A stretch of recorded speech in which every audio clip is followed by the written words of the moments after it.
Coucou, alors aujourd'hui je vais vous parler du sucre raffiné parce que j'ai eu des questions et des remarques dans les dernières vidéos où on me voyait boire de l'eau sucrée en faisant du vélo.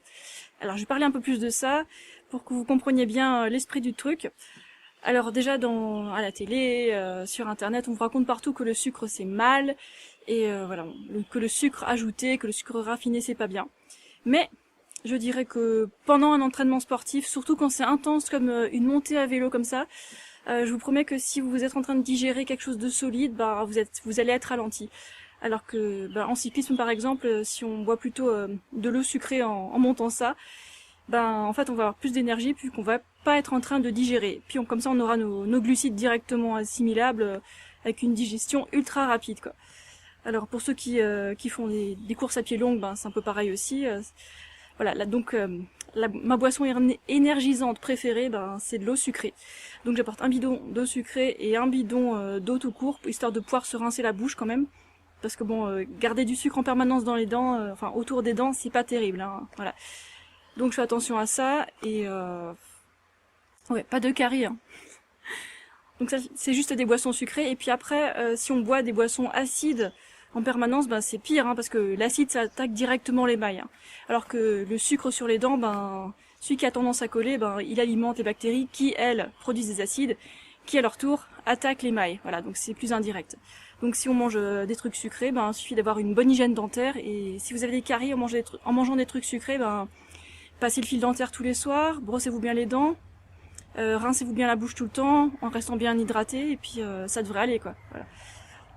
Oh, un chat. Alors, je sais pas si vous avez vu les vidéos des cyclistes, ceux qui font des grandes sorties là au Road Tilford Bike Festival.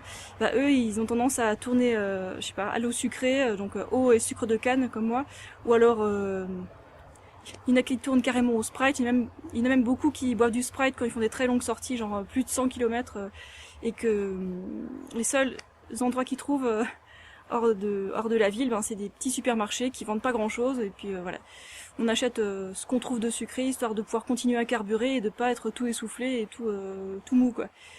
Donc ils boivent ça. Bon, moi j'aime pas trop les sodas, tout ce qui est à bulles, donc je bois pas du Sprite, mais après, je bois ce que je trouve, hein, donc de l'eau, du jus d'orange, de l'eau de coco, et puis c'est comme ça qu'on continue à rouler, quoi. Et puis après, pour ceux qui font peu ou pas de sport, je vous dirais d'éviter les boissons sucrées, hein.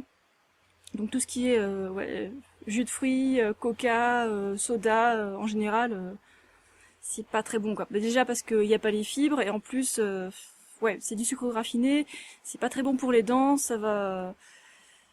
Ouais, bon, c'est pas terrible de tous les points de vue, quoi. Mangez plutôt des trucs entiers, par exemple, je sais pas, des smoothies, ou alors des repas normaux, féculents, légumes, je sais pas, céréales, voilà, des repas complets avec des plantes complètes. Et si ça vous offusque de voir des gens qui boivent de l'eau sucrée, c'est peut-être juste que c'est des sportifs, et voilà. On fait ce qu'il y a de mieux pour être le plus performant possible, mais on fait pas n'importe quoi non plus pour la santé. Bon, après c'est clair que le sucre raffiné c'est pas ce qu'il y a de préférable, mais comment dire, imaginez-vous, on fait d'immenses dépenses caloriques. Par exemple, on a déjà mangé au moins 2500 calories de plantes complètes, donc des trucs qui prennent du volume, avec des fibres, de l'eau. Et si on a besoin d'encore plus de calories, à un moment on se dit, écoute, j'en ai marre de mâcher, j'ai mâché déjà tellement aujourd'hui, je vais prendre un truc plus concentré. Donc ça peut passer par des boissons sucrées, ça peut passer par des trucs un peu plus industriels. Par exemple, il y en a qui mangent du pain blanc, hein, bon, voilà. Et voilà, ne soyez pas choqués, hein, c'est juste qu'on est des grands sportifs. Et il y a aussi un autre truc, c'est que plus on est sportif et plus on peut manger crade. Après, je dis pas que c'est ce qu'il y a de mieux à faire, mais bon, on peut se le permettre et en ayant beaucoup moins de problèmes que quelqu'un qui ne fait peu ou pas de sport.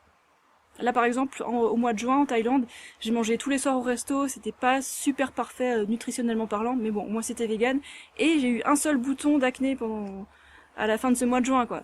Parce que le sport, ça nous fait tellement transpirer, si on boit assez d'eau, hein. Donc ça fait tellement transpirer que ça débouche les pores, et puis ça élimine la crasse, quoi. Ça brûle la crasse, et voilà. Les choses sont tellement simples quand on fait du sport. Puis quand on a notre dose de glucides, de toute façon, on est heureux, on va bien. Après, chacun fait ses petits tests, voir qu'est-ce qui marche mieux, moins bien pour le sport, qu'est-ce qui nous rend plus performants, qu'est-ce qui nous met de bonne humeur et tout. Voilà, je vais juste faire une petite mise au point pour que vous compreniez un peu ce qui se passe chez nos amis cyclistes, et puis voilà. Je pense que j'ai fait le tour de la question, et bah, je vous dis à bientôt pour d'autres vidéos. Allez, ciao!